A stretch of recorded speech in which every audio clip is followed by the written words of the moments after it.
আসসালামু আলাইকুম রহমতুল্লাহি ওবরকাতুহু। সম্মানিত দর্শক, রাজনীতি একটা চলমান প্রক্রিয়া। প্রায় প্রতিদিনই রাজনীতির যে দৃশ্যপট এটির পরিবর্তন ঘটে। গতকাল যা ঘটে আজকে তা পরিবর্তন হয়ে যায়, এবং আজকে যা ঘটে বা ঘটছে আগামীকাল বা ঠিক ১ ঘন্টা পরে রাজনীতির সেই বিষয়টি যে থাকবে এটা বলা যায় না। তো এই কারণে হয় কি, যারা রাজনীতির সচেতন ব্যক্তি তাদের ৫টি যে ইন্দ্রিয় রয়েছে, পঞ্চ ইন্দ্রিয়, এটি সব সময় জাগ্রত রাখতে হয়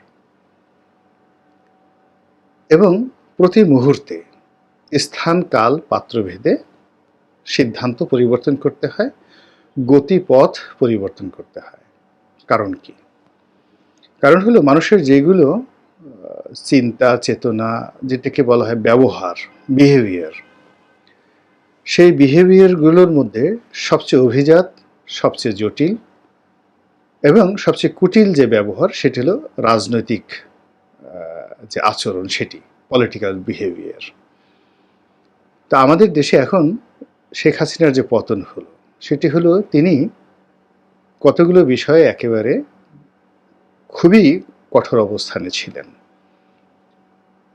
মানে পূর্ব দিকের যে চাঁদ বা সূর্য যেটি উদিত হয় সেটি যদি পশ্চিম দিকেও নিয়ে যাওয়া হয় তবুও তিনি তার সিদ্ধান্ত পরিবর্তন করতে রাজি ছিলেন না।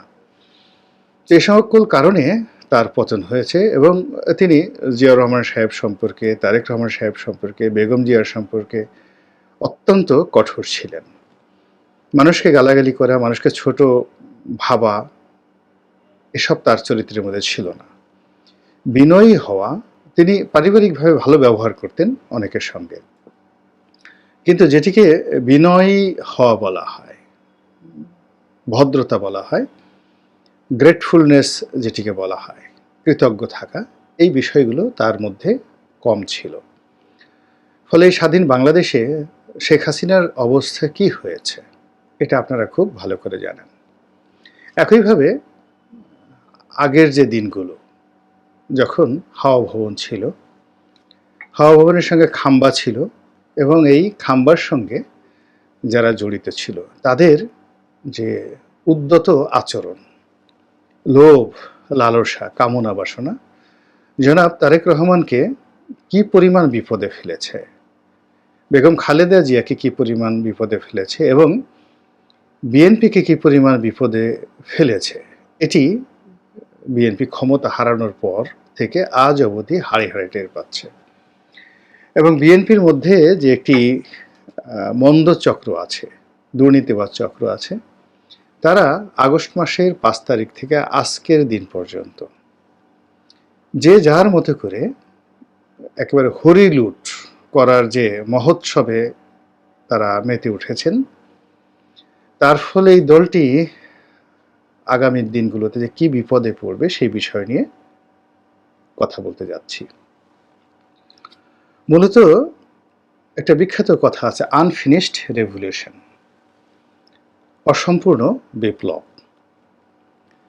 বাংলাদেশের একটা বুদ্ধিজীবী, তারপরে তথাকথিত এলিট, তারা দীর্ঘদিন ধরেই রাজনীতিকে পছন্দ করছেন না। তাদের ধারণা রাজনীতিবিদরা কিছু বোঝেন না, এরা চরিত্র বলতে এদের কিছু নেই, ইত্যাদি নানা কারণে সমাজের একটা বিশেষ গোষ্ঠীকে, এলিট শ্রেণীকে রাজনীতির মধ্যে আনার জন্য অনেক দিন থেকে একটা বিপ্লব ঘটানোর তারা চেষ্টা করে আসছিল।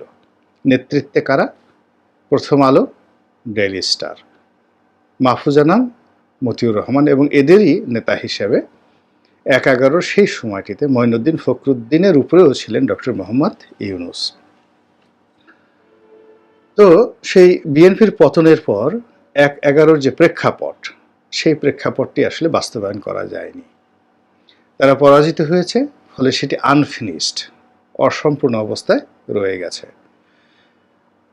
কোনো আওয়ামী লীগ সর্বোচ্চ চেষ্টা করেছে এবং বিএনপিও সর্বোচ্চ চেষ্টা করেছে সেই ১/১১ যারা কুশীলব তাদেরকে রাজনৈতিকভাবে অর্থনৈতিকভাবে, সামাজিকভাবে বয়কট করার জন্য, দমন পীড়ন করার জন্য কিন্তু ব্যর্থ। এবং এখন যে অবস্থা তৈরি হয়েছে তাতে ১/১১-এর একটা লেটেস্ট ভার্সন, এটাকে আপনি স্মার্ট ভার্সন বলতে পারেন, ডিজিটাল ভার্সন বলতে পারেন, হঠাৎ করে চলে এসেছে। এবং এর ফলে কি হলো, ২০০৬ সনে বিএনপি যে বিপদে পড়েছিল তার চেয়ে অন্তত ১০০ গুণ বিপদে এই মুহূর্তে আওয়ামী লীগ পড়েছে। আর আওয়ামী লীগ যেহেতু ৫ বছরের পরিবর্তে ১৫ বছর ক্ষমতায় থেকেছে, এর মধ্যে টানা ৩টি নির্বাচন অবৈধভাবে করে পুরো মানুষের মনকে বিষিয়ে দিয়েছে। ফলে আওয়ামী লীগ নামটি এখন অভিশাপ, বিরক্ত, এবং এটিকে নিয়ে আর এখন মার্কেটিং করা যাচ্ছে না, কোনো অবস্থাতে এটিকে নিয়ে আগানো যাচ্ছে না। এই নাম উচ্চারণ করে বাংলাদেশে যদি কোনো পবিত্র জায়গায় যাওয়া হয়, কেউ যায়, সঙ্গে সঙ্গে সেটি অপবিত্র হয়ে যায়। এই দলের মানুষ যদি এখন মক্কা মদিনা সফরে যান, তাওয়াফ করেন, এবং তাদের যারা বিরোধী পক্ষ তারা যদি কাবা শরীফে এই লোকদেরকে তাওয়াফ করতে দেখে, মেজাজ কয়জনের ঠিক থাকবে আমি বলতে পারি না। এবং আগামী ২০ বছর, কম করে হলে ২০ বছর সময় লাগবে আওয়ামী লীগকে মূলধারা রাজনীতিতে ফিরে আসার জন্য। এর আগে কোনো আবেগ, কোনো স্বপ্ন কাজ আসবে না। এখন এই ২০ বছর ক্ষমতায় কারা থাকবেন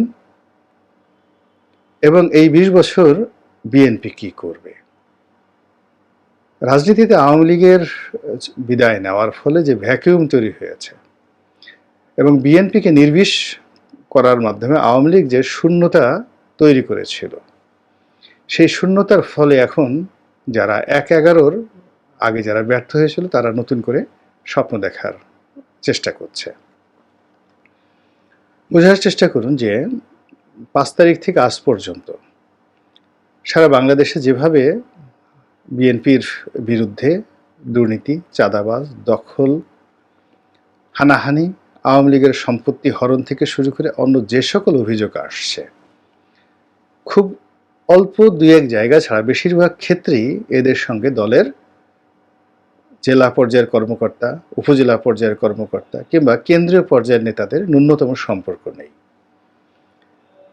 তো এটি কিন্তু সাধারণ জনগণ কিছুতেই মানতে নারাজ। তাদের বক্তব্য হলো যে এই অপকর্মগুলো যা হচ্ছে সেগুলো বিএনপি করছে এবং বিএনপির এটাই চরিত্র। ক্ষমতা পায়নি, কোনো কিছু পায়নি, এর মধ্যে যদি এখন তারা এমন করে তাহলে আগামী দিনগুলোতে তারা যদি ক্ষমতায় আসে তাহলে তারা এই জাতির উপর কিভাবে চেপে বসবে এবং এই জাতির দুর্ভোগ দুর্দশা কিভাবে বাড়িয়ে দেবে, এই বিষয়গুলো নিয়ে কিন্তু ইতিমধ্যে আলোচনা শুরু হয়ে গেছে। এবং এই ঘটনা যদি মোটামুটি মাসখানেক চলতে থাকে তাহলে বিএনপির আর আওয়ামী লীগের মধ্যে নীতিগতভাবে জনমনে তেমন কোনো পার্থক্য থাকবে না।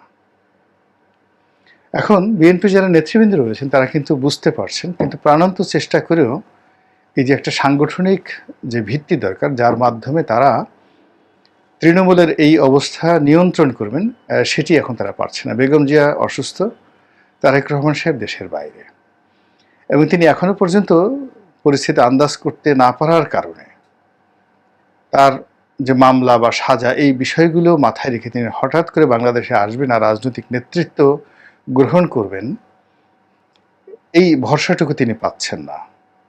এমনকি তার নিজের দলের যারা নেতাকর্মী রয়েছেন, শীর্ষ নেতৃবৃন্দ, তারা যে আবার আগের মতো অনেকেই, সবাই না, অনেকেই ১/১১-র কুশীলবদের মতো এই বেগম জিয়ার পরিবার, জিয়া পরিবারের বিরুদ্ধে যাচ্ছে না, দালাল হচ্ছে না, দোসর হচ্ছে না, এই বিশ্বাসটা তারেক রহমান সাহেব এখনো কিন্তু অর্জন করতে পারেননি। আবার অন্যদিকে এখন সরাসরি তারেক রহমান সাহেব এই সময়টিতে মাঠে না থাকার কারণে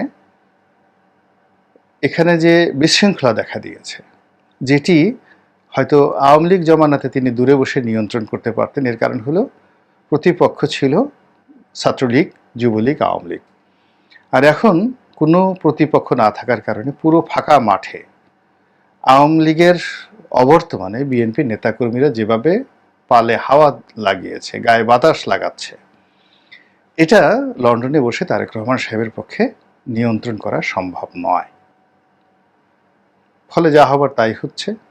দ্বিতীয়ত, বেগম জিয়া জেল থেকে বেরোনোর পর, মুক্তি পাওয়ার পর তার মামলা মোকদ্দমাগুলো এখন কোন পর্যায়ে আছে, সাজা কোন পর্যায়ে আছে আমরা জানি না। কিন্তু চলাফেরা করা, রাজনীতি করা, তার যে বয়স বা তার যে শারীরিক অবস্থা, আওয়ামী লীগ তাকে যেভাবে ধ্বংস করে দিয়েছে, তার শরীরে স্লো পয়জনিং হয়েছে কিনা এটাও আসলে দেশের বাইরে নিয়ে পরীক্ষা নিরীক্ষা করা দরকার। কিন্তু তাকে কেন্দ্র করে একটা চক্র আলটিমেটলি দাঁড়িয়ে গেছে, এবং এই চক্রটি দলীয় রাজনীতিতে সরাসরি তারেক রহমান সাহেবের বিরুদ্ধ পক্ষ। এবং তারেক রহমান সাহেবের নেতৃত্ব দলের মধ্যে, এই দলের যারা বেগম জিয়াপন্থী, তাদের সঙ্গে চ্যালেঞ্জ জানিয়ে দলের মধ্যে তারেক রহমানের স্বার্থ সংরক্ষণ করার মতো মেধাবী, যোগ্যতম, যাকে বলা হয় ড্যাশিং হিরো, এরকম কোনো নেতা আমি দেখছি না। এখন আমরা যারা আওয়ামী লীগ থেকে এসেছি, আমি এসেছি, হাবিবুর রহমান হাবিব আসছেন, ফজলুর রহমান সাহেব আসছেন, আমরা কথা বলছি, চটাপট করে কথা বলছি। আমাদের যে রাজনৈতিক অভিজ্ঞতা হয়তো অনেকের চেয়ে ভালো, কিন্তু বিএনপির যে লাইন রয়েছে সেই লাইনে অন্য দল থেকে এসে রাতারাতি দলের গুরুত্বপূর্ণ পদ হোল্ড করে তারেক রহমানকে আপ হোল্ড করা, এটি খুব কঠিন একটা বিষয়, সত্যিকার অর্থে কঠিন একটা বিষয়। আবার অন্যদিকে দলের মধ্যে যারা আছেন, একসময় তারেক রহমান সাহেবের কাছের বলে পরিচিত ছিলেন, এদের অনেকেরই ইমেজ নেই, অনেকের চরিত্র নেই, অনেকের বয়স নেই, অনেকে দলের মধ্যে খুবই অজনপ্রিয়। ফলে কি হচ্ছে, তাকে আফহোল্ড করানো যাচ্ছে না।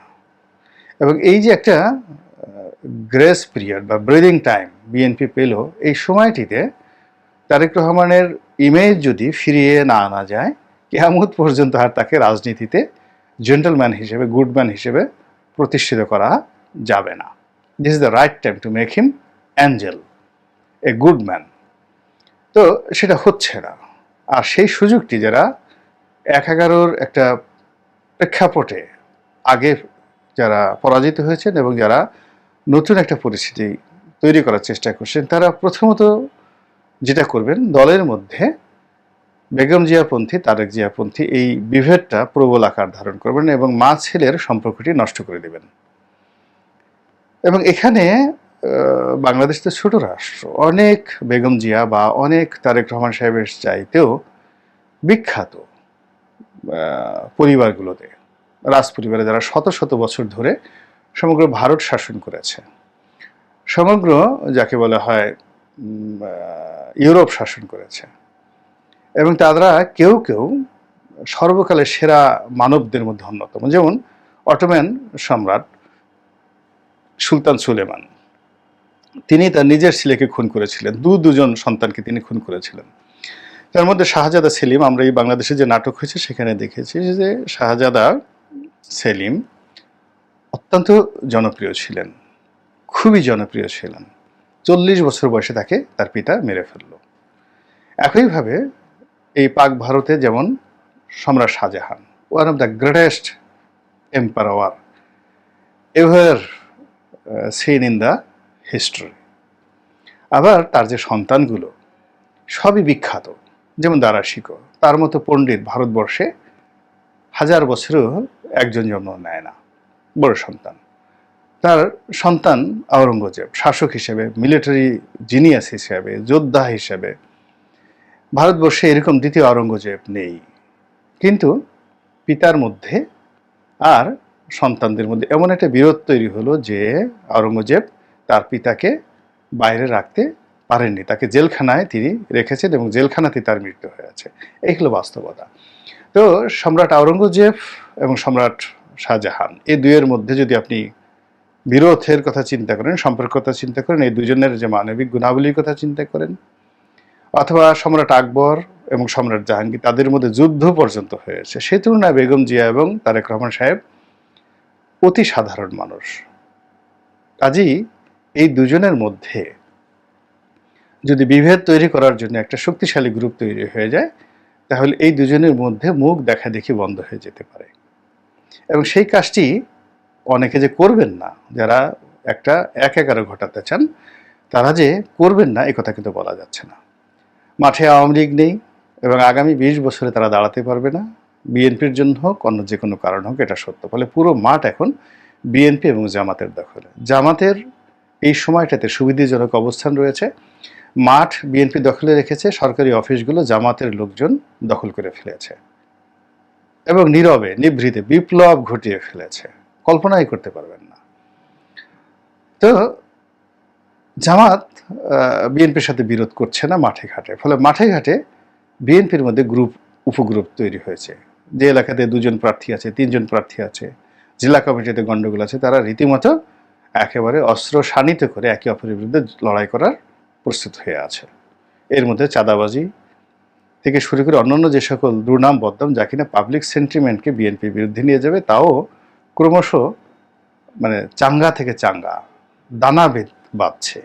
বিক্ষোভে ফেটে পড়ার জন্য মানুষ খুব বেশি সময় নেবে না বিএনপির বিরুদ্ধে, এবং এই কাজগুলো খুব কৌশলে করা হচ্ছে। ঢাকা শহরে দেখুন, এই যারা আন্দোলনকারী, গণ অভ্যুত্থান যারা ঘটিয়েছেন, ছাত্র বৈষম্য বিরোধী ছাত্র আন্দোলনের নেতৃবৃন্দ, তাদের কিছু কথাবার্তা কর্মকাণ্ড কেবলমাত্র ঢাকা শহরের মধ্যে সীমাবদ্ধ।